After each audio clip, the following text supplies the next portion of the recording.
Hey there, Knicks fans. How you doing? It's your boy, Jonathan Macri, with you for another episode of the Knicks Film School Podcast. Before we talk about anything related to the Knicks or basketball, I am pleased. I am excited.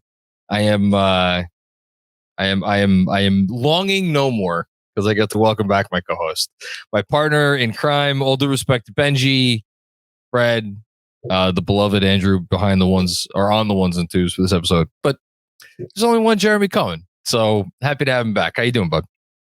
I'm great. Unfortunately, there are actually a lot of Jeremy Cohens, which is an issue I've run into quite frequently.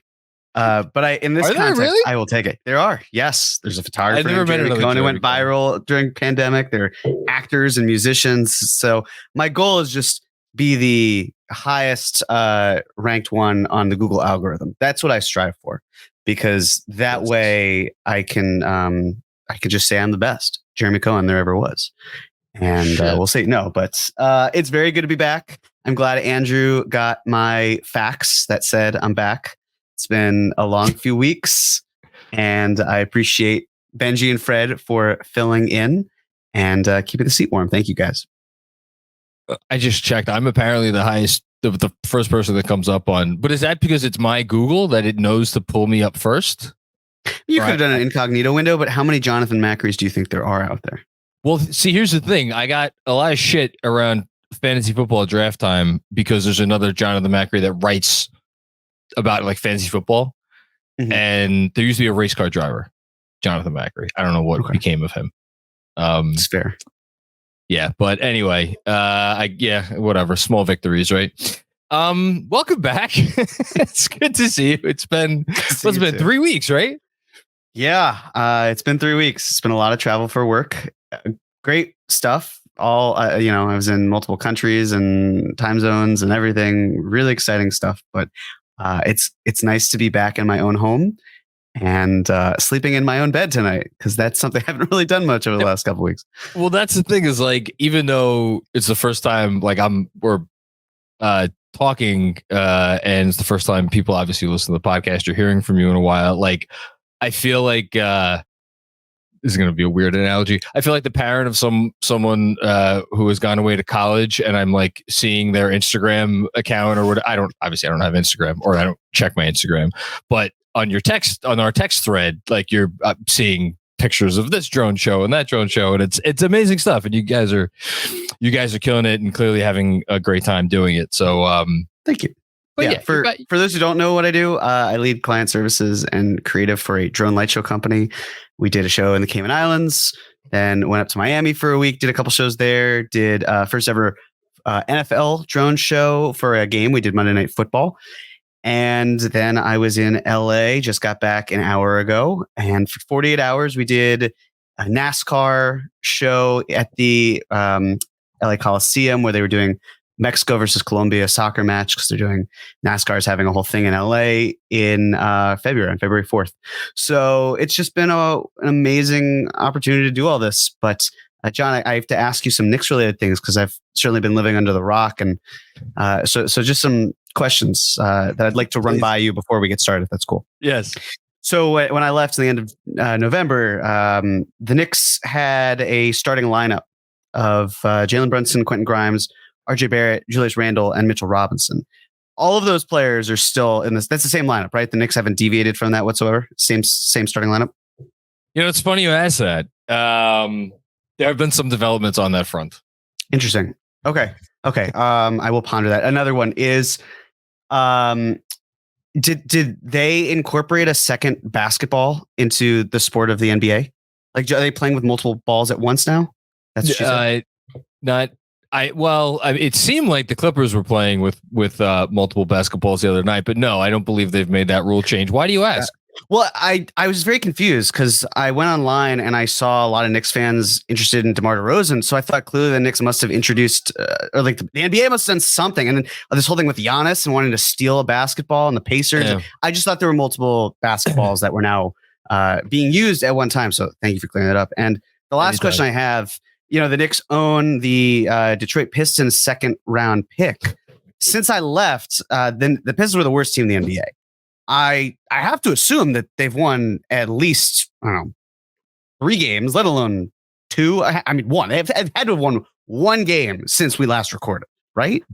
Jeremy, you can, because I know you feel this passionately about second round picks, any draft assets really. You can go ahead and tattoo 31st pick of the 2024 NBA draft right on it. I don't know where you would get that tattoo. I could give you a few recommendations.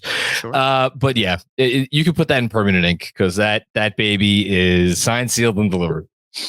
But they've won a game though. This is what you're selling. No, they have not. Oh, wow. Okay. Well, thank you for filling me in on everything basketball related. I think we're actually good. We can probably cut the We can proceed. There. Great. No, we're done. We don't need any more episodes. This is great banter. No. Like, rate, and subscribe, and we're good.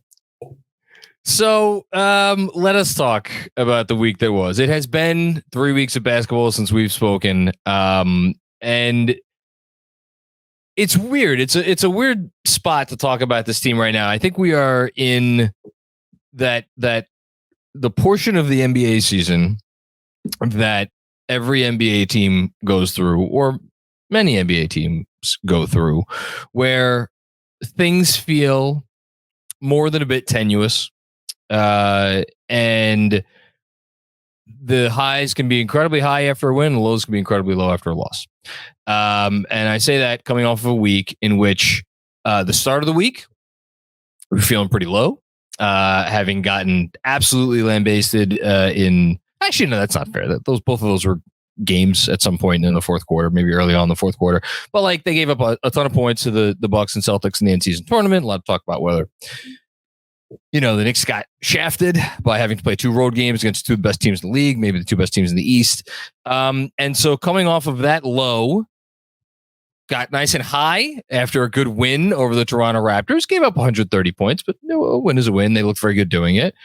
That was followed by a low in which they lost to a Jazz team that really had been playing some very, very poor basketball of late. Got Lauri Markkanen back, but still, Markkanen played another game recently. I don't know if it was the next game or the game after that, but they got killed. So it's like you look at that and you're like, maybe we shouldn't be too forgiving just because Markkanen played. And that was followed by, I'm curious to get your take on it, maybe the highest high of the season. The Miami game felt pretty awesome. This topped it for me because of the Brunson performance that I'm sure we'll touch on later. And then that was followed by, I mean, to call it a low is like, I don't know. And this is where I want to get your impression, because obviously you see the final score. I don't know how much of the game you actually got to watch, but the Knicks gave up 144 points to Los Angeles Clippers. And it could have been, like, I'm thinking of what Dame said after the in-season tournament game where he was like, yeah, we could have put up 160 or something tonight. The Clippers, like, they didn't need to say it. They absolutely could have put up 160 without breaking a sweat the way they were going in the second half. But Ty Lue called off the dogs and 144 is what it is. And it's just kind of, second night of back-to-back, emotional letdown, the whole thing. I get it. But it solidified amidst this up and down stretch the status of a team that can no longer figure out how to play. I'm not even going to say competent NBA defense because that's I don't. What's a level below competent? Because I think that's where the Knicks are shooting to get back to right now, and that's where we are. So I'm just going to kind of throw it to you for whatever impressions that you want to give at this point. I'd say the overarching theme here for me remains that the Knicks, aside from this Jazz game, are excellent against teams that are below 500 and will ultimately continue to struggle against teams that are considered in an upper class of talent. And I don't mean that as disrespectful to the Knicks. I mean that as a compliment to the teams that have said stars. It just feels like there's a check-in that happens and it's like, yeah, this is consistently the case. It happens again. It just, unless there's something materially different with this roster, and it doesn't have to be now, but just at some point it will need to be. I just don't expect much than this is a really good ball club that fights hard, that still needs work on the defensive side. And they are just figuring things out. And they're trying to do it. I mean, Mitchell Robinson, obviously the impact is there, right? Missing out on Mitch, huge. But if Mitchell Robinson was the only person who was saving your defensive rating, then you have larger problems than losing Mitchell Robinson. And my whole concern is when you look at a team like the Knicks, where, okay, it wasn't working with Quentin Grimes. He seemed fine with going into the backup unit. Cool. Well, you've lost your best defender on the perimeter. You don't have anyone who really matches up quite in the same way. DiVincenzo's really not that type of defender. He's more of a helper, low activity guy, not going to be the point of attack, so to speak.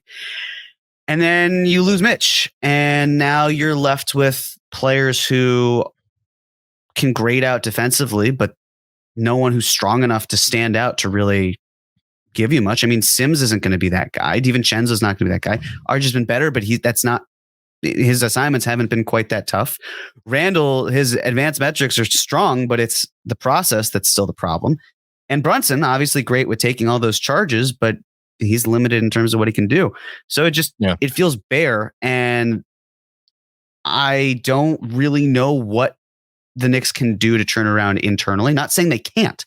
Yeah. I'm just trying to figure out how they can really switch things up where they get to a happy spot, because it doesn't feel like they can achieve that as things currently stand. What do you think? I'll push back a little bit on the Mitch thing. And I'm going to agree with you in your overall premise, which is like, if losing Mitchell Robinson makes your defense fall apart to this degree, there are bigger problems at play here. I agree with you that losing one player for a defense to fall apart, losing one player for any team, with the exception of whatever team happens to employ Rudy Gobert, who has kind of existed in his own like ecosystem, like not ecosystem, in his own stratosphere defensively. I think, I don't know, you want to put Draymond Green in that class over the last 10 years? I don't want to get into a Draymond conversation, but like, he's close to, right? Other than those couple of guys, and those guys are paid, by the way, appropriately. Like Draymond makes a little bit less now, but like, he was a max guy or close to a max guy. Rudy Gobert obviously makes $40 million a year. Like, you are paying for that one man ecosystem. Any other team in the NBA, if they're going to be a championship caliber defense, or even a borderline contender level defense, you would think that they are more than just one player. Is that all fair to say? Sure. Okay. All that being said, I think the Knicks, and specifically Tibbs, really from when he first took over, made this deal with the devil that we're gonna beg, borrow, and steal, and make all kinds of compromises, left, right, up, and down. And the one area that we are going to not compromise, and the one area that and much of this is going to many people, by the way, who wanted to play small ball and this and that over the last few years. The one area we're not going to compromise is at the center position, and that once upon a time manifested itself in Nerlens Noel, like getting some like low key All NBA, or not All NBA, All Defense love, and then re-signing him, and now it's Mitch, and then Hardenstein. They signed him in part because his defense is also very strong. But really, I do think this is a very long-winded way of saying I do think Mitch is that important to them. And is that a problem that he is that important to them? I do. Like, you want to call it a house of cards, fine, but he was like the brick. I don't know if this analogy works either, but the brick that all the cards were on top of. Like, you take away the brick, like it's something, I don't know, is it quicksand? I don't know what it is. They have other good defenders. Like, you mentioned a few, like Josh Hart's a good defender, Quentin Grimes is a good defender, Emmanuel Quickley's a good defender, RJ I think has been pretty good defensively this year. DiVincenzo in the right role, which is not the role he's in now, it has been a good defender. I think the fundamental issue comes in the fact that Robinson, being specifically a starter, allowed you to get away with playing your three ball dominant guys together in Barrett, Randall, and Brunson. And those are three guys, and I know you know the numbers as well as I do. Their numbers as a trio defensively since they first stepped foot on the court together, whatever it was, 13, 14 months ago, have been bad. I mean, last year they were atrocious. This year they're just like plain bad. Very bad, but bad. Yeah, I think we're at a place where I don't think that there is an answer on the roster. Like, yeah, we could talk about like, should Hardenstein start or should Grimes go back in the starting lineup? Maybe they do both of those things. I honestly don't know. But anyway you cut it, now you're begging or stealing from Peter to pay Paul. And there are other consequences that will probably come, because the flip side of the coin, and I'll throw it back to you before I get into this, is like they have stumbled upon an offensive formula that even without Mitch seems to continue to work, and not just work, but like work to a degree that we've never seen before. Their offense is actually, since the first 2 weeks of the season when they were like couldn't hit a shot, their offense is even better than last year. But we'll get back to that in a second. So like, yeah, just a thought on that, because I think you're right, but I do think you're underselling Mitch a little bit with how much he means to them. No, I don't mean to do that. I'm just, the main point here is, okay, look at Gobert, for example, right? Sure. Gobert, I would imagine he's the front runner for the Defensive Player of the Year award this year in Utah. Yes. When the Jazz built around Gobert. Minnesota. You said Utah. No. Yes, I meant Utah. I'm saying in the past, before he was with the Timberwolves. When he was there, the Jazz had a phenomenal offense, right? They had Conley, they had Donovan Mitchell, they had Bojan Bogdanovic, and they had Royce O'Neal. And they had number one offense in the league, I think, at least once, if not twice. Right. And Gobert did a great job of helping that team maintain the best defensive identity they could have. The issue that they often ran into was having someone who is a true standout elite defender on the perimeter.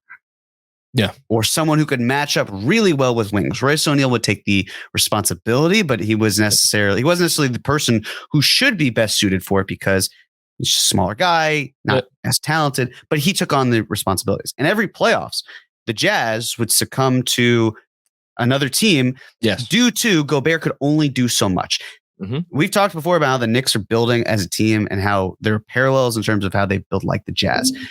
From a defensive identity standpoint, Mitchell Robinson is crucial. I completely agree with you.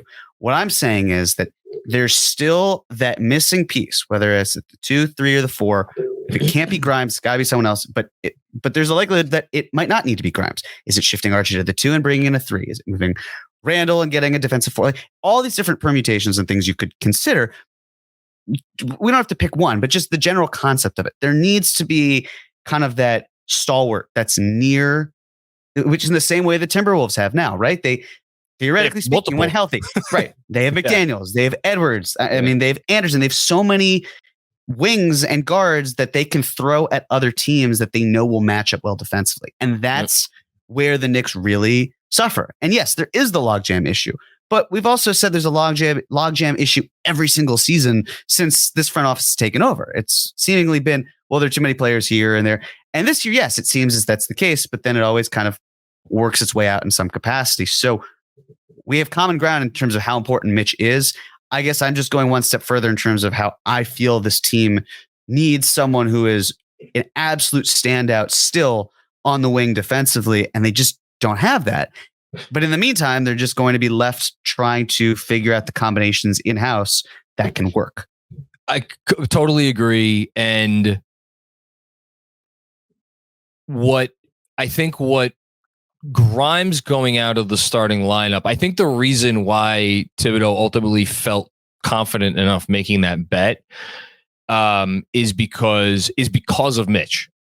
Like there's nothing else. It was okay. So everybody kind of moves up a rung. Like RJ now goes from guarding the second least or the second most threatening wing defender to now you're probably going to put RJ on the best wing offensive player. And DiVincenzo is going to have to take up a step up in weight class in terms of who he guards. Like everybody's going to have to take a step up.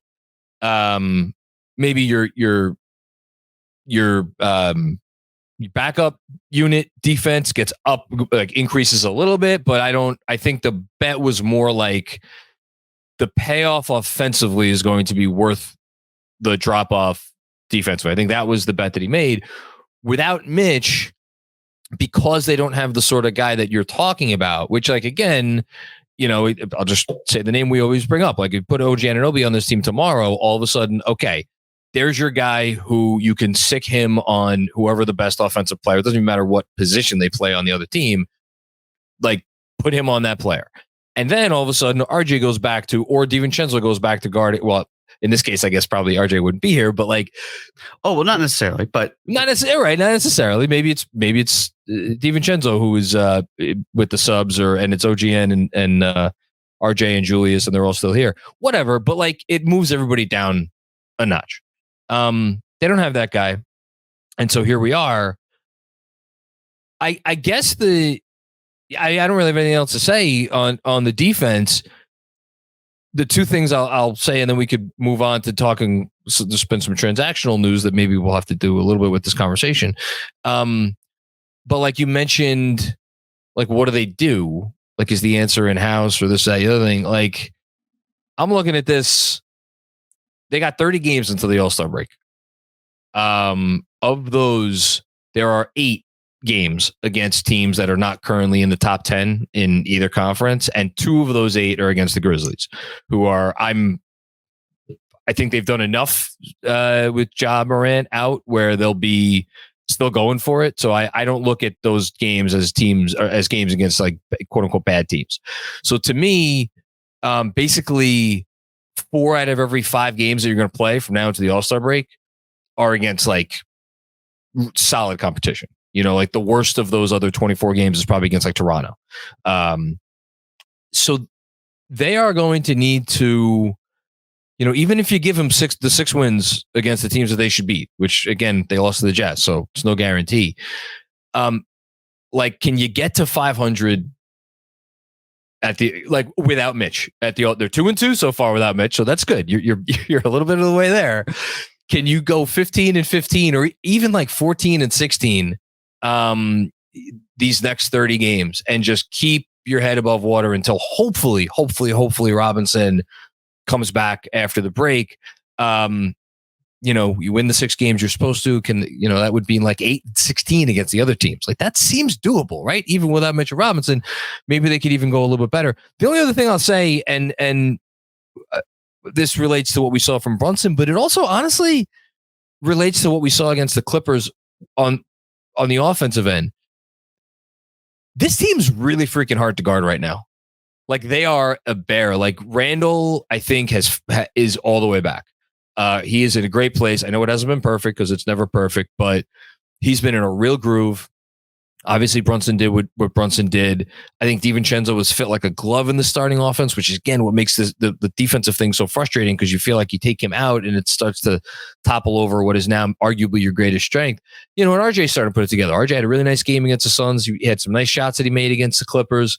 4 of his last 5 games, solid effective field goal percentage. So it's like, it's all coming together in that respect. I really don't think that there's a defense that can stop them, which sounds crazy to say, but it's true. The numbers say that it's true. Their offensive numbers have been insane since the first 2 weeks of the season and even the whole way through. So I don't know. Am I selling them a little bit short by suggesting that, like, win 1 out of every 3 games against, like, the solid competition you're going to play? Or should I have higher standards? I think you should have higher standards. Okay, then I should. But balancing how important Mitchell Robinson is and the loss that he will have versus how good this offense still is, even in his absence, where being able to blend the two. I mean, I still believe that this is, again, even if it's hovering around 500 from here on out, right? Let's say that. Would you sign for 500 in the next 30 games, or do you want better than that? No, I would, because of how bunched up the standings are, where you're still giving yourself a fighter's chance by the time you would imagine Mitchell Robinson would come back. If there are any changes done, you said the All-Star game, but then there are still going to be games in between the deadline and the All-Star game too. So this is a 14-11 team right now. If they, how many games are between now and then? Did you happen to calculate? Between now and the trade deadline? Trade deadline, yes. So the trade deadline is, remind me, February... All-Star game, I should say, since you mentioned All-Star game. So there's 30 games between now and the All-Star game because they played the All-Star game comes after game 55. The trade deadline, I believe, is Thursday, February 8th, correct? Yes, that's that correct. Sounds right. It's like, are we really going to be that upset over a 29 and 26 team that has dealt with a major injury to their starting lineup? I would not be. I can understand if other people are. I can't control that. I can control me. And I would be pleased with the fact that this team found a way to rally around and take one of its crucial defensive injuries and mask it however they do. So I would be fine with that. I would sign up for it.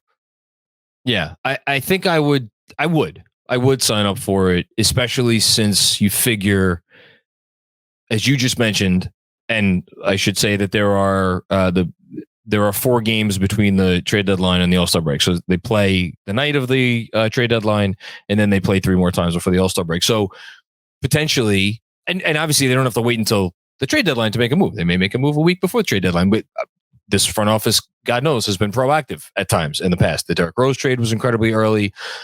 The Cam Reddish trade, I know it doesn't quite, it's not the sort of deal that we're talking about here, but that happened early. So if they see something and they like something, I don't think they'll hesitate to do it. So yeah, I think that should be the baseline, like the absolute bottom. And then maybe as we transition to the next topic of conversation, which is a little bit of talking transactions, I think one of the reasons you may be a little bit more accepting of again arriving at the All-Star break, whether it's 3, 4, 5 games over 500, something in that range, is because perhaps your main competition, or what was perceived as your main competition coming into the season, is going through it right now. So let's jump to the Cavs news. So Andrew has a cut and paste right here for me, so I'll just read it. Cavaliers, Evan Mobley, Darius Garland are both sidelined multiple weeks with knee and jaw issues. And per The Athletic, Donovan Mitchell's long-term future with the franchise looms large. If he won't commit to the Cavs beyond next season, the team would likely have to trade him. Again, that's per The Athletic. My understanding is that Garland's going to be like a month. Mobley could be longer. I think the Cavs could survive this. We'll see. It's going to be very interesting. I'm just going to say I don't think I would be shocked if they got to a place where they felt they had to trade Donovan Mitchell this season. What say you? I would agree. Okay. The way I see it is you have just made this really all-in trade. You have exit strategies, but you've made an all-in trade for Donovan Mitchell. Last season didn't go the way that you planned it. Okay, that's fine. You recalibrate, try again this year. Other things are falling out in sorts. It's not the Donovan Mitchell acquisition that is hurting that. It is other injuries that are out of your control in terms of what you can do. The way I would imagine the Cavs do it is they try to keep it together. Even if they are struggling by the deadline, they feel, look, we know how good we were last season. When we get players back, we can be a strong team. Just get us into the play-in tournament, get us into the playoffs, do whatever we can. We can build on that. We had experience from last year. Do that. There's no reason to move Donovan Mitchell in season, especially when you consider that they wouldn't even have the opportunity to extend a max offer. So the Cavs are going to get Donovan Mitchell and then not even get to a point where they can say, hey, here's a max contract if you want it, because we want to keep you for the next 5 years after that. I just don't buy it. That would be an awful way to manage it. Even if we want to say the Cavs would be better off getting more now than they would this summer. I hear the argument. Do we know how much more they would get? Yes, it's a playoff run, but how many teams are able to trade the pieces that they want? Off seasons are usually times where these stars move, not just because of parity, but also because the contracts that are involved are easier to facilitate than they might be mid-season. So I just would be very surprised. I still think it's an acquisition that is focused on the summer. It's one of those things where we talked about in the bold predictions with Alex and Gavin, where it's like, if they can't get him to commit, then it's, well, crap. Okay, we're kind of up against backs are against the wall here. Their backs aren't against the wall right now. So if they have time, and if everything about the NBA is wait until the last minute, then they shouldn't have to kind of jump the shark here to get rid of him. I'm just trying to think of, again, I'm sure there's something fairly recently that I'm forgetting, but like a situation where a player of this caliber was traded in season absent what I will define as exigent circumstances. So to me, both of the recent, actually all three of the recent James Harden trades, to me, yeah, I mean, because that's a player who clearly has no problem showing his ass and continuing to do so if like you don't give in to his ways. That's not Donovan Mitchell.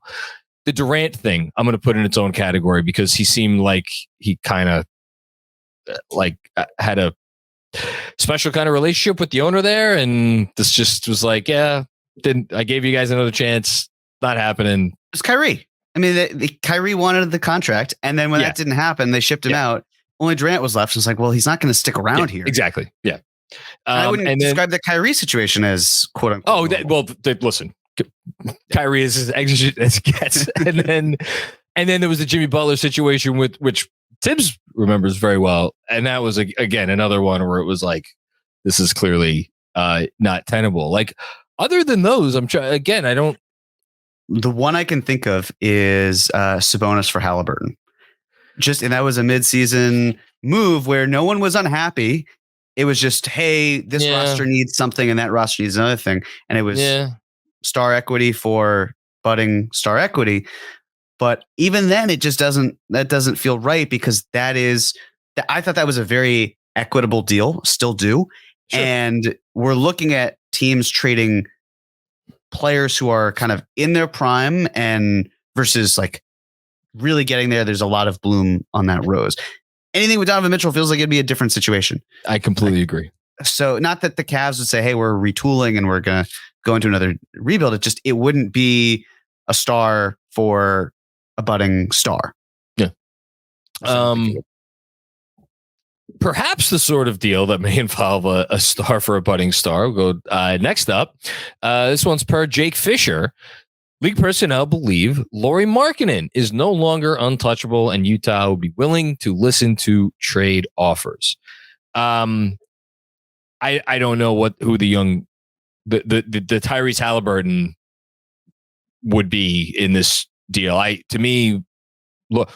shouldn't say that. I think I like Lauri Markkanen as a potential fit on a contender than I do Sabonis, mostly just because of the position he plays. I'll always have questions about whether Sabonis can defend well enough at the center spot, and I think you need to play him at center. Markkanen play at the 4. You could play him at the 5. You could play him at the 3. But that was interesting. But I also think we should focus on the fact that article seemed to make clear, at least to me, that the price Ainge would be demanding would be like a Gobert, Donovan Mitchell level return. Which, by the way, he probably should, because Markkanen's really freaking good, and he could swing somebody's title chances in a heartbeat. Thoughts on the Markkanen thing? Same as it's been before, which is I don't feel that the Knicks, if let's say they entertained a deal with Markkanen. First off, I don't like the fit with Randall. Okay. It kind of goes back to the same conversation we were having before in terms of the defensive side of it. Offense, defense, yeah. Right. And Scott Perry spoke about this with BJ Armstrong. I thought it was a fantastic portion of it on the podcast that I happened to hear. And it was saying positionless basketball is great, especially on the offensive end, but it's harder when you're positionless on the defensive end because who are you matching up with? Who are you guarding? The Knicks, there still kind of be that challenge too. Purely from an asset standpoint, I've always felt that Markkanen, given his age, his talent, his contract, it's a very cheap deal, that acquiring that would essentially cost you more equity or around the same equity, especially dealing with Danny Ainge, as it would be getting like Donovan Mitchell with a year left of his deal. Joel Embiid when he has 2 years left and he's past 30. Like it might sound crazy, but there's a younger player, cheaper, all these other circumstances that come into it, different position than being a center, whatever it might be.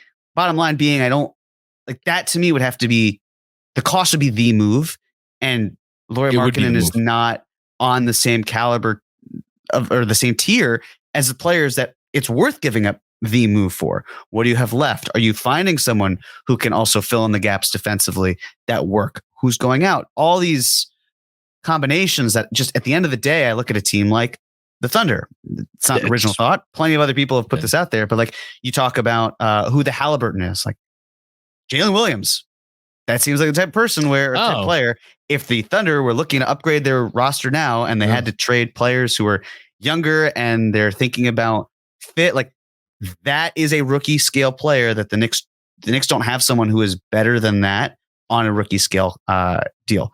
So I have no idea if the Thunder want to do that. I don't know if the Jazz even want to go forward and try to move him. I mean, to me, this feels more like we're listening, but you got to bowl us over. And the Thunder could, and the Knicks could, but the Knicks would also be shortening themselves on the back end for the future. So as much as I appreciate what Lauri Markkanen does, I just don't see it being here. I love the offensive fit. I really like the offensive fit. Defensively, I'm not like, to go back to your point earlier, you'd have to have one hell of a wing defender at the 2 to put there. And obviously you need Mitch or some caliber of high level defensive center there as well. Yeah, I don't think the Knicks are going to get in that, and it's almost too perfect of a trade to make with the Thunder. So we'll see what happens with that. Last but not least, our old friends, the Raptors, of course. This per Shams of The Athletic. The Raptors have stuck with their talented core of Scotty Barnes, Pascal Siakam, and OG Anunoby over the past 3 seasons. But Toronto has left teams believing that now more than ever, either Siakam or Anunoby could be traded by the February 8th deadline. I will just add that I forget if it was in this article or if it was maybe I was listening to Windy or maybe Zach Lowe. So whatever. I think the impression league-wide is still that of those two, Siakam is the more likely one to get dealt, which makes a lot of sense. He's a lot older than Anunoby. I think you could argue that Anunoby's just been better than him this year. I know Siakam's made 2 All-NBA teams in the last 3 years, but Anunoby's had a really good year. And yeah, they're both going to cost a lot of money, but I think you'd rather pay the money to the guy that maybe still has more upside rather than the guy who's, I don't want to say too much negatively about Pascal Siakam, but it's easy to envision Pascal Siakam like this is the best he's going to get, or maybe even like last season was the best he was, and it's going to go on the downhill. I don't even think we need to have a conversation about like Pascal's fit with the Knicks, and the Knicks are not trading Julius Randle for like there's not going to be a Pascal Siakam Julius Randle trade. We don't have to have that conversation. The Anunoby thing is like, I don't know what can we say about it that we haven't already said about it, but I'll throw it to you. No, we've said quite a bit on it. With Anunoby, the other question that kind of occurs to me is, yes, maybe the Raptors don't want to trade him. Maybe they want to keep him there. Does he want to stay? Mm-hmm. Is this the role that he envisions for himself? Does he want to be on this team? You could put him on 29 other teams and he'd be a fantastic fit for all of them. But does he want to be in Toronto? Is there a legitimate risk of him going to a place like Philadelphia? Because Masai has, in the past, not traded players maybe when he should have, but those are also older players, right? Like Van Vliet on the older side, wasn't doing very much offensively, especially with that field goal percentage last year. Kyle Lowry, 35 years old and didn't happen to get traded because it wasn't enough. There's a big difference between that and someone like Anunoby, who's in his mid-20s. Now, there's, of course, the whole lawsuit thing. We can talk about that another point.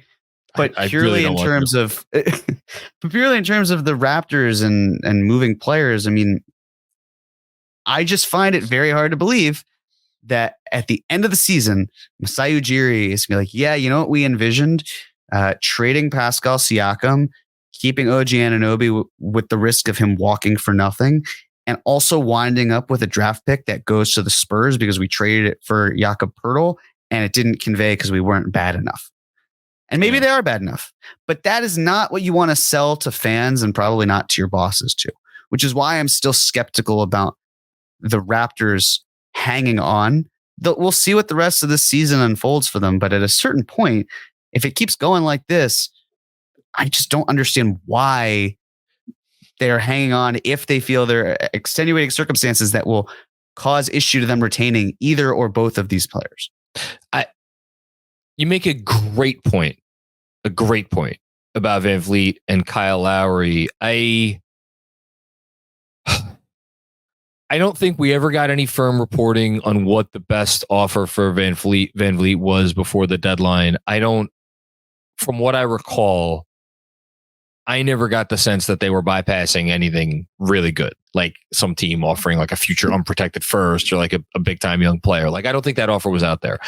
I remember the Lowry, there was a Lakers offer that was pretty good. Maybe there was a first in there and like a decent young player. I honestly don't remember. Bad job by me. But even that one, I don't think it was the type of thing where it was like insane, right? That they passed it up. And by the way, look, it hasn't really worked out, but they did get Precious Chua in the sign and trade, and they got, some salary that I forget what it was, the Dragic salary, which I forget what ended up turning into, but like they got some stuff. Siakam's fascinating because so it's okay. The Pacers, right? Pacers is a team that makes a lot of sense for Siakam. It might disrupt what they're doing a little bit. Like, okay, are the Pacers going to give up the kid that they just drafted, like the Walker kid, who's like their backup 4 right now? Like they have some salary. Then again, their salary, like, correct me if I'm wrong, I think all the Pacers salary like actually plays for them. Like Buddy Hield, like, are they a better team if they swap out Buddy Hield for Pascal Siakam? I mean, that may sound insane to say, but like he's part of their identity. They're like, shoot, run up and down the floor. I don't know. I don't know how that one's going to go. My point is that, like, what is he really going to get for Siakam? And like, if it's not much, I don't know. I could just see this going in any number of directions, because if he doesn't love the offer for Siakam, then he's probably not going to trade Siakam. If he's not going to trade Siakam, then it's like, okay, so I guess we're going to do this again, where we go into the summer with the same, or does somebody bowl him over with an offer for Anunoby? And, is there a premium that the Knicks would have to pay because of to use a term I'd love to use with you, because of the Michigas that is happening in a court of a different nature? We got to work on the inflection on it, but I appreciate it. Give me, how does it go? I'd say Michigas. You said Michigas, which is... That's the Italian. Yeah, exactly. Yeah, okay. I don't. We'll see. We don't have to talk about this because we have no earthly clue what's going to happen. But OG Anunoby is going to cost a lot if and when he gets traded. We could safely say that. Okay, let's give out some game balls, which you get to give out first, despite the fact that you have absolutely nothing to do with the fact that you're giving out the game ball. I don't know how that worked out, but such as life. Great teammates. Shout out to Fred for trying to sabotage me, but then I still won. Thank you. Yeah, what the fuck? He picked 0-4. It was he wound up picking 2 and 2, but at first I know. All right, damn it, Fred. So we're good on that. Yeah. In terms of the candidates, you want to read them, or you want me to read them? I can do the honors if you like. Go for it. Yeah, I'm gonna fill up my water. Sure. So game ball given to a player, coach, or entity that stood out this week and deserves special recognition. Jalen Brunson, 50 points, 9 assists, 6 rebounds, 5 steals, 9 of 9 from 3 versus Phoenix. Julius Randle averaged 28, 8, and 5 on 60% shooting this week. Secured the game ball after Jalen's 50-point game. Dante DiVincenzo, 11 of 21 from 3 this week, up to 44% from deep on the season. The combo of Josh Hart and Emmanuel Quickley. The Knicks are plus 12.4 in the 911 possessions that they've shared the floor this season. And Taj Gibson, welcome home, OG. John, real quick, Jeremy, John just left the podcast. I know. I'm still listening. To be fair, right, I left the podcast for 3 episodes. Two episodes. I moved over 3 feet to get water. I looked up and you were like, let me go do something else. I was like, wait, where did John go? I was listening. I was filling up my water bottle. No, it's okay. We apologize that we're inconveniencing you, John. I'm sure the listeners will love, excuse me, the viewers will love the visual of just Jeremy reading and your background, which is actually very well set up. Based on how the Knicks have been playing defense lately, it's appropriate that a Knicks podcast host just gets the fuck up and leaves for a little while. Gotcha. Fair point. Yeah. So I'm going to go with Jalen Brunson because that... Shocker. Yeah, well, but that game was just...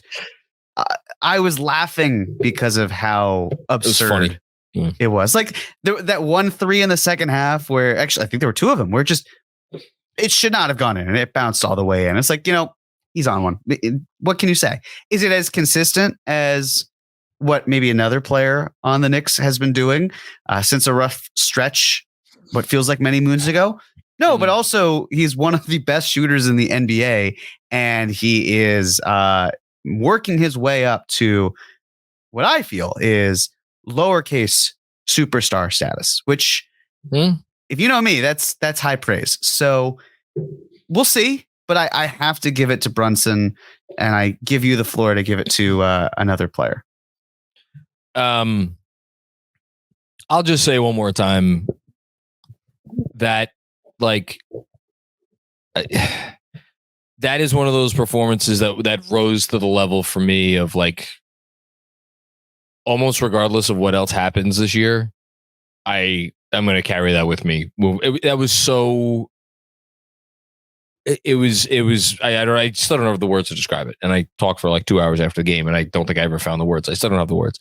It was incredible. One of the most incredible things I've seen an athlete do in any sport. Clear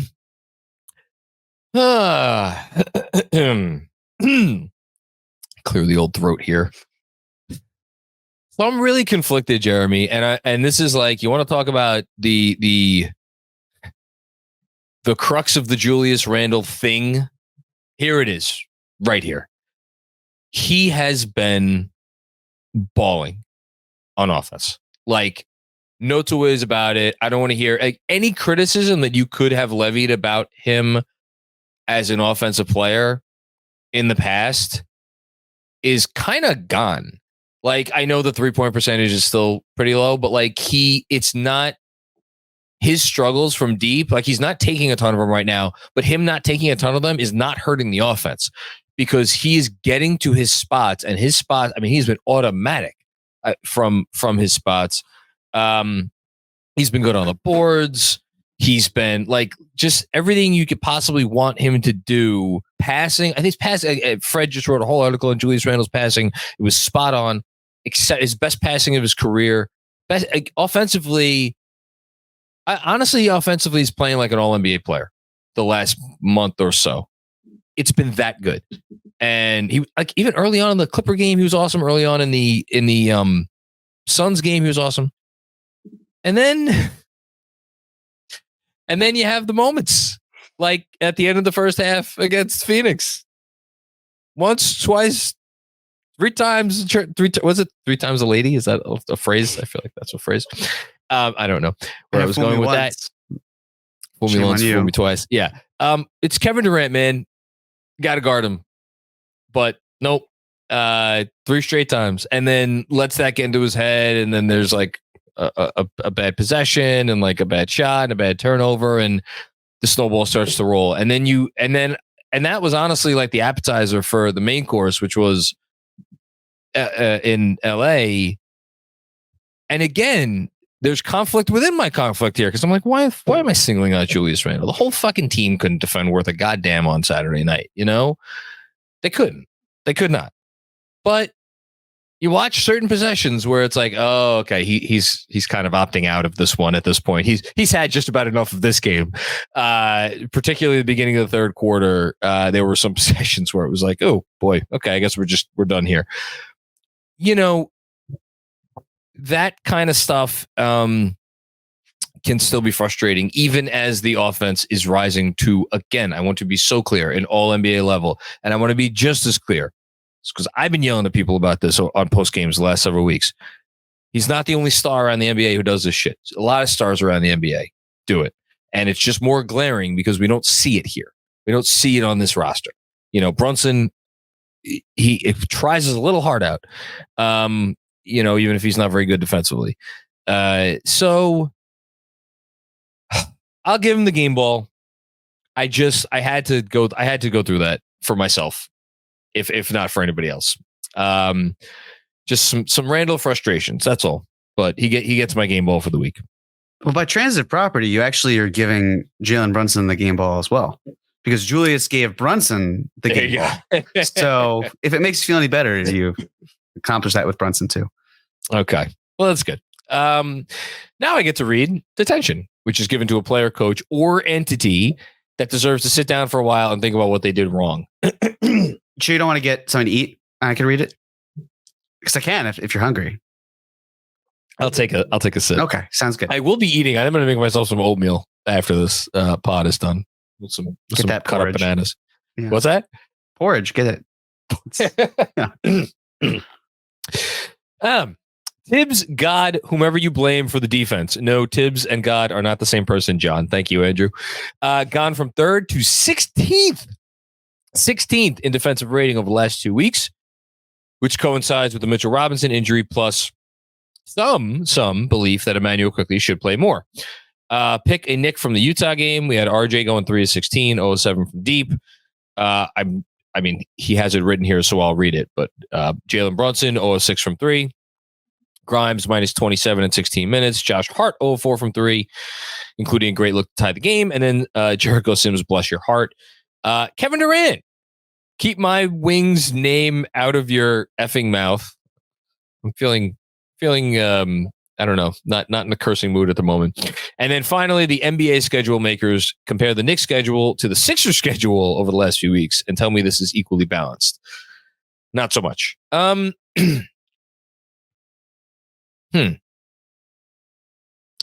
don't want to give a detention out to anyone. You know who I'm giving it to? It's not really one of the candidates here. I mean, his name is mentioned, but not for the thing that I'm giving it to him. I'm giving my detention to Josh Hart. The Clippers were probably going to kick the shit out of the Knicks anyway.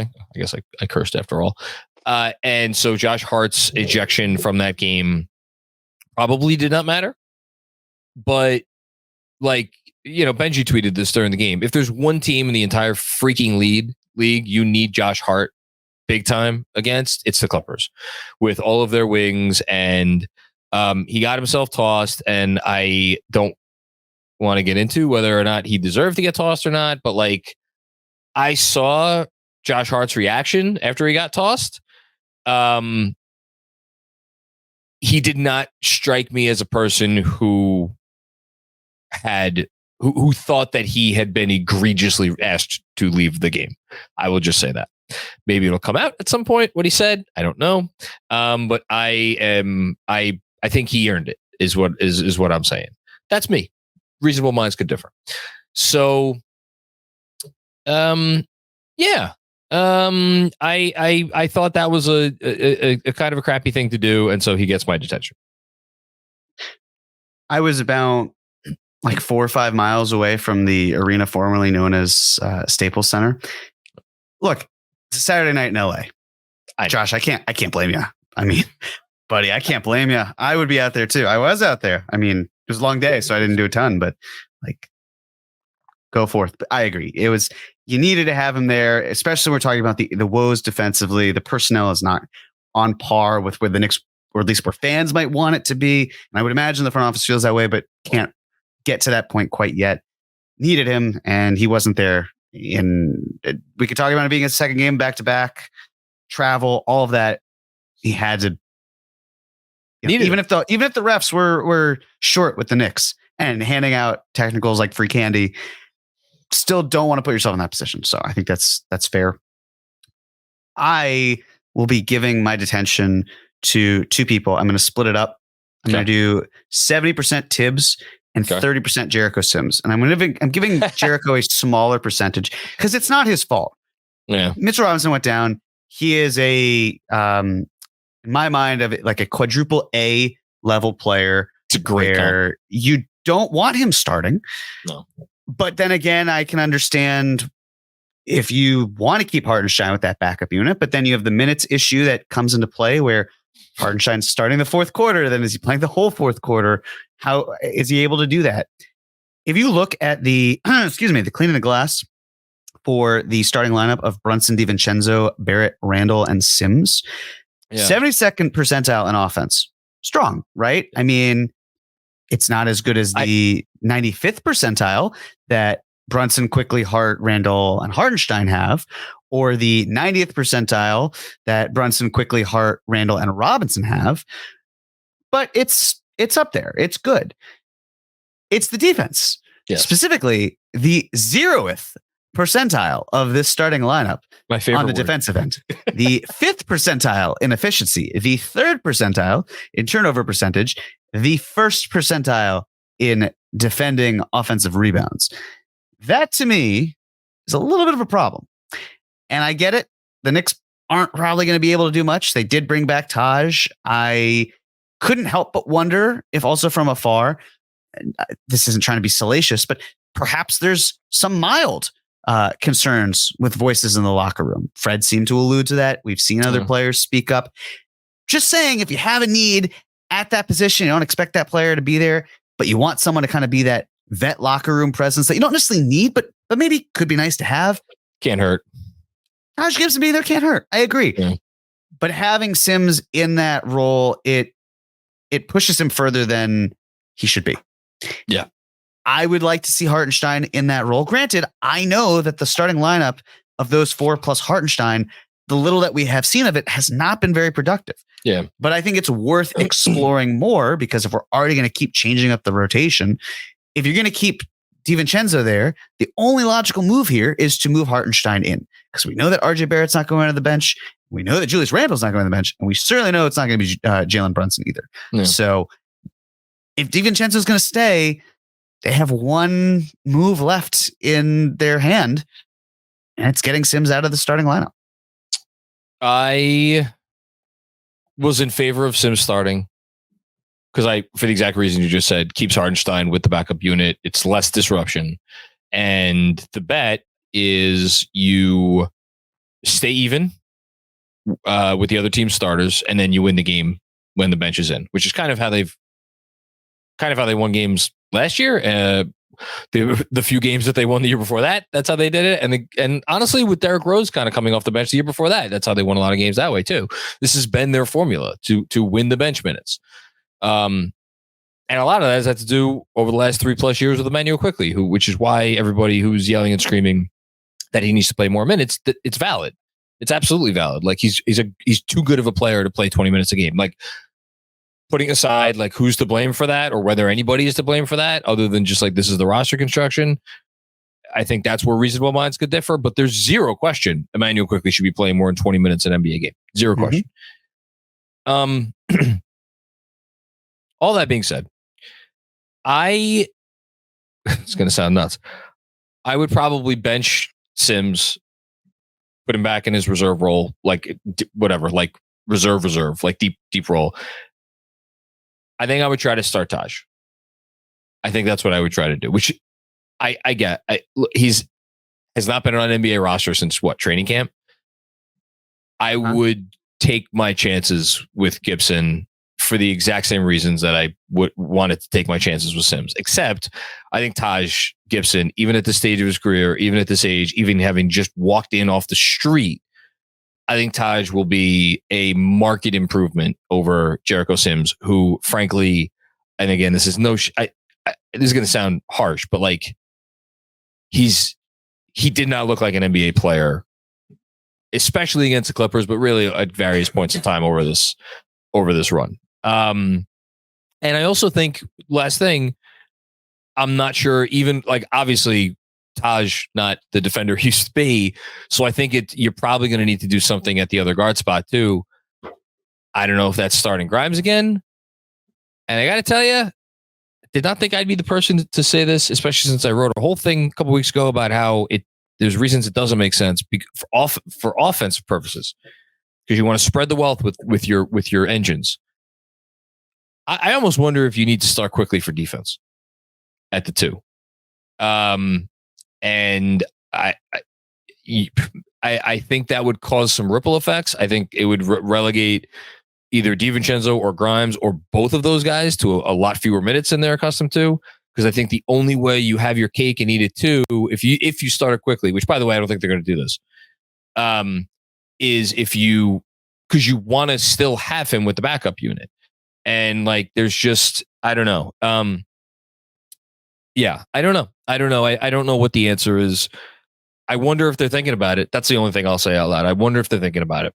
I know nothing, but I hope they're thinking of everything. That's all, I guess I'll say. Yeah, I'm sure they've certainly thought of quickly starting, but for the main reason of well, but they could think about it and then say, well, here's why we won't, right? And that being the bench. You know that you can get a strong first unit. Yeah. The issues like with Grimes and DiVincenzo, for example, right? Like they are similar in that both exist heavily off the ball. And so there's kind of, with Tibbs, the ability to have 3 on-ball players, Brunson, Randall, Barrett, and then have someone else who really doesn't need to eat a lot. Quickly does. He does need to eat. His best opportunities historically come off of the bench. Yeah. Again, not to say he's a bench player. It's that the way to maximize him the most, you can bring him off the bench, but then keep playing him. Don't make it just like 20 minutes and he's out. Keep having him close games. Keep having him. Well, he did in it, right. Yeah, I know. Keep doing that. Just don't have it be 20 minutes a game. So being able to still incorporate him, but not starting him is fine by me. For Taj, I would not start him under any circumstance. It's fine. The reason being 38 years old, had a drop off last year. I don't expect him to do better than where he was at compared to last year. Father time comes for us all. And I just am not expecting the Taj bounce back season as he approaches 40. So, or close to it. So I would, he even knows where his role is at, which is, he said it. I'm like the guy who fills in when necessary, which I'm not even doing a service to the quote, because the way that it was really more like, I'm not playing I'm kind of a fly on the wall. So to go from that to have him starting, it's too much for me personally. I would just like to see Hartenstein in the starting unit, roll Sims back a bit. If you needed to still keep Hartenstein's minutes around the same place where it's been, you can do that. But just don't start your games in a potential deficit because you have a center who is starting that maybe just shouldn't be starting. The only thing I'll say in response to the Quickly thing, and everything you're saying on Taj makes complete sense. I know it's a reach. On the Quickly thing, it's almost like there would be 2 different Emmanuel Quicklies. There would be the Emmanuel Quickly that starts games, which is he's much more focused on the stuff he does off the ball, which he can do offensively. And then there's the Emmanuel Quickly who runs the second unit, which again, the only way this would work probably would be to have him play 3 separate stints if you wanted him to close halves/games, because you're like probably keeping him out there for the first 6-7 minutes, whatever.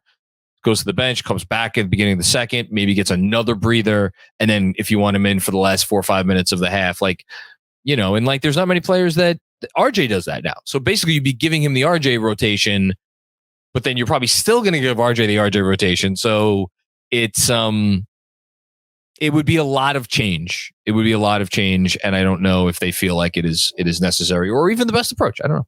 We'll see. We know the working formula on offense. Yeah, I know. High usage guys and a center who's not going to do very much, and one other player who's going to spot up. And it's again, Quickly can do that last part. Yeah, but I'm worried about how it's compounded with having 3 other high usage guys, and then what the bench deals with Grimes and DiVincenzo, where you've got 2 players who really aren't point guards whatsoever, doing more ball handling or getting really funky with it's on Tibbs to be creative. Don't get me wrong here, but it doesn't feel like upsetting the full apple cart. I just think they're one move away in terms of the center position where it can stabilize what we're talking about. It is on Tibbs, but the fact that we're sitting here and like one intelligent person, one person who does a great job pretending, are talking about starting fucking Taj Gibson and like completely upsetting the apple cart with like, do you start Emmanuel Quickly? The fact that we're having these conversations leads me to be like, you know what? Actually, the easy answer is Julius, Jalen, and yes, you, RJ, who's defended much better this year, but like, you're a big fucking wing. Like, you could do even more than you're doing. Like,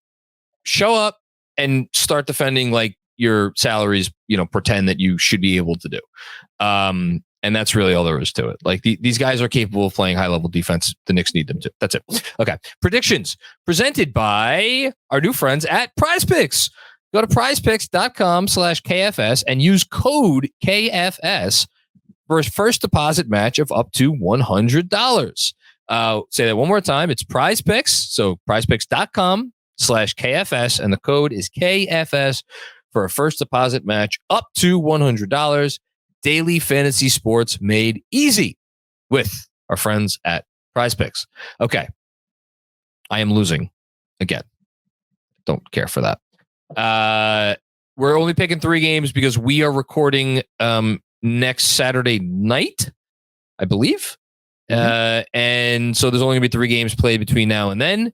Those 3 games will be at the Los Angeles Lakers, at the Brooklyn Nets, and versus the Milwaukee Bucks. Jeremy, I'm very curious to see which way you go with this.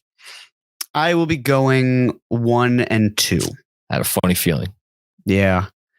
I just, the schedule doesn't get easier. Playing the in-season tournament, Los Angeles Lakers, who I believe are raising the banner for it, which I hadn't put it together till just this moment that the Knicks are the team that gets to bring that one in. So yeah, cool. But yeah, payback for 1973 and 1970. Yeah, it's not like the Lakers didn't beat the Knicks in one of those, though, too, right? Didn't they win in 71? In 72, but there's still payback for one more. Yeah. There it is. So, yeah, I just, I don't know. I'm excited to not play the Bucks anymore. That'll be fun when we can say that in a couple weeks. But I want to be optimistic. I'm going to go with 1 and 2. I think it's the smart move because you figure even if they beat the Lakers, don't look now, folks, but the Nets are, I think they, last I checked, they had like 10th best net rating in the league or 11th or something like that. The Nets are good. Like the Nets are just a good basketball team. And those games always, I feel like are close. So like, yeah, you beat the Lakers, you could still lose to the Nets and then the Bucks. Obviously if you lose to the Lakers, then it's like 1 and 2 is looking really good. I'll take 2 and 1. I'm not going to be crazy and take 0 and 3. I think they will find a way to win at least one of these, and it wouldn't shock me if they went 2 and 1 by any stretch. Would not shock me in the least. I think they could be. I actually kind of like the matchup against the Lakers better than I like the matchup against either the Clippers or the Suns, and then win that game and then go beat Brooklyn, which you should do. So, we'll see what happens. Okay, announcements. Pre-game pod coming up, courtesy of GMAC, who talks to Trevor Lane of Lakers Nation. That will be coming your way today. Will be up on the feed if it's not up already by the time you're listening to this. We have a watch-along for the Knicks-Lakers game that is coming with the casual crew, as well as a special post-game show featuring GMAC and Sean with a W. Those guys are teaming up, hopefully, to talk about a Lakers win, or excuse me, my God, did I really just say that? A Knicks win. I don't know what the hell's wrong with me today. Yeah, shaking your head, Andrew. Now we know where your heart truly lies. Yeah. I always knew you were a camera at a stand. Yeah. You're just following him. That's what it is. I just want Cam to experience success. That really is what it comes down to. By the way, in that conversation I have with Trevor Lane, there's a shout out to you that's not an actual shout out to you, but when you hear it, you'll know it's a shout out to you. Can't wait for that. Yes, hopefully a Knicks win. The reason I was getting my words twisted, I was thinking of what I was going to say next, which is I will be back doing post games after they're done with this godforsaken West Coast trip. So you'll see me after both the Nets game and the first Bucks game, and then it's Christmas. And then last but not least, Tuesday night, KFS X's and O's. That is at 7:30 p.m. You can tune into the Knicks Film School YouTube channel to see it's Benji and DJ, right? Yep. There we go. Okay. So something to look forward to. Anything else? I'll say one more thing. Yes. I'll end it on an optimistic note. This will sound like a dig and then optimistic. I really do not mean it this way. Andrew looking at me so perplexed. No, I was looking at the offensive ratings since RJ Barrett came back from his migraine. The Knicks being third in that category when RJ's true shooting percentage is hovering above 50%, like 50.6%, speaks volumes to what they've been able to do. And I'm hopeful that certainly RJ is able to pick it up and the offensive rating keeps going. But just thinking about how astounding it is, because it truly didn't dawn on me that the Knicks doing this well offensively when they have Mitch being out, when RJ is just not able to do what he's been doing in the earlier part of the season, where Grimes was the guy and now isn't there. Now DiVincenzo, who, like, so many moving pieces, and the two ones that really have been so great are Julius Randle, Jalen Brunson. There is a world, because of just how good this team is operating offensively. There is a world where, Mitch doesn't get hurt, maybe make some free throws in Utah, make some free throws in maybe another one or two of the losses that you've had, that if, you're never going to make all your free throws, but you make most of your free throws, maybe those turn on their head. Like, there is a world where we're sitting and looking at this team with the talent that they have, and they are in like second or third place in the East right now. That it's not crazy. And yet, because of everything we talked about to start off this episode, yes, I am sitting here and being like, man, can we go 500 over the next 2 months? That's the NBA. That's the reality of life in the NBA, at least as I see it. But it can get better. It truly can get better. It can. Really close. And hopefully it will. Yeah. All right. Jeremy, it's great to have you back. I'm looking forward already to, I think we'll be consecutive shows that we get to do together. We're going to talk next weekend. Until then, thanks everybody for tuning in to another episode of the Knicks Film School Podcast. Don't forget, if you dig the show, certainly subscribe to the YouTube channel. And if you feel the holiday spirit coursing through your veins, take the extra minute, go onto your podcast app, leave us a review. Hopefully a positive one and a 5-star rating. Those things help us out a great deal. Until next time, we will talk to you soon. Peace out.